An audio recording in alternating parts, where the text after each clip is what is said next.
Hello Aries, Sun, Moon Rising, and Venus Signs. Kamusta kayo? Sana po'y nasa mabuti kayong kalagayan. Welcome back po sa Star Tarot.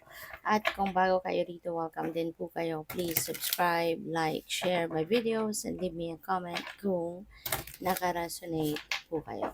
Thank you. First card ni Aries, we have Judgment. Ayan. So, this is the time now that you are going to do some kind of reflection, kasi maaaring marirealize mo sa ngayon na meron ka kasing siguro situation wherein you need to make a decision sa ngayon, and maaari no na iisip mong kailangan mo itong pag-isipan mabuti kasi this could be something na paulit-ulit na lang. This could be something na situation na it keeps coming back. No? Kaya parang mapapaisip ka sa ngayon na ba't kaya pabalik-balik ito, ba't kaya lagi na lang itong nangyayari yung ganon. Kaya po pwedeng mapapaisip ka, so you're going to do some kind of contemplation and reflection. Kasi this is an important decision that you need to make sa ngayon. Okay? So what else? We have the Seven of Swords. This is an energy of liar, cheater, and stealer, Aries. Kaya nag-iingat kayo.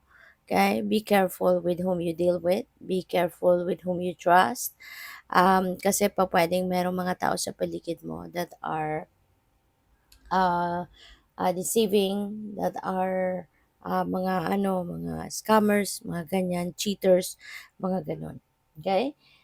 You can't give your 100% trust to anyone. Alright? Kasi po pwedeng ano yan, yung mga tao na sa paligid mo sa ngayon, po pwedeng bagong pasok sa buhay mo, or po pwedeng dati mo nang kakilala, ganyan. Pero yung hindi mo masyadong kilala, baka merong mga balak gawin na, alam mo yun, hindi hindi masyadong hindi makakabuti, no? Pwedeng ganun ang sitwasyon dito for some of you.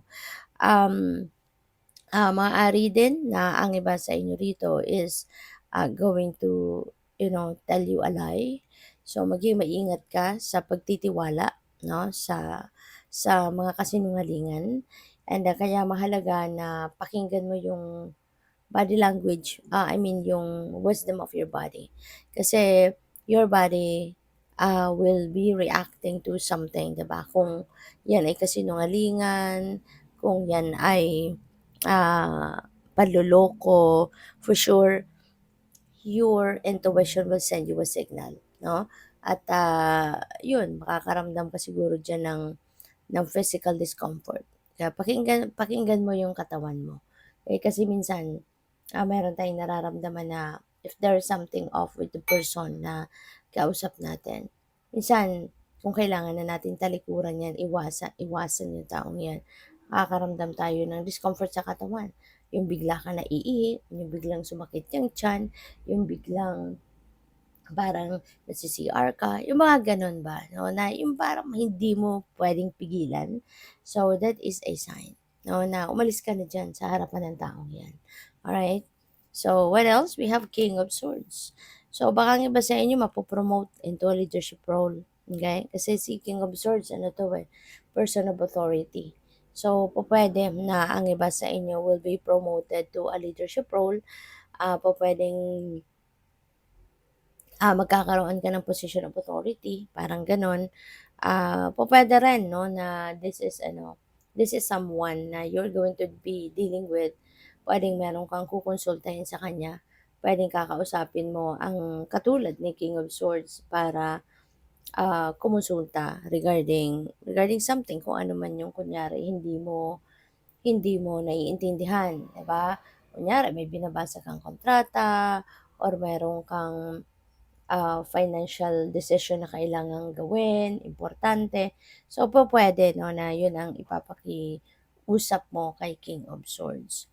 So, what else? We have the Empress. Si Empress naman, abundance and prosperity energy.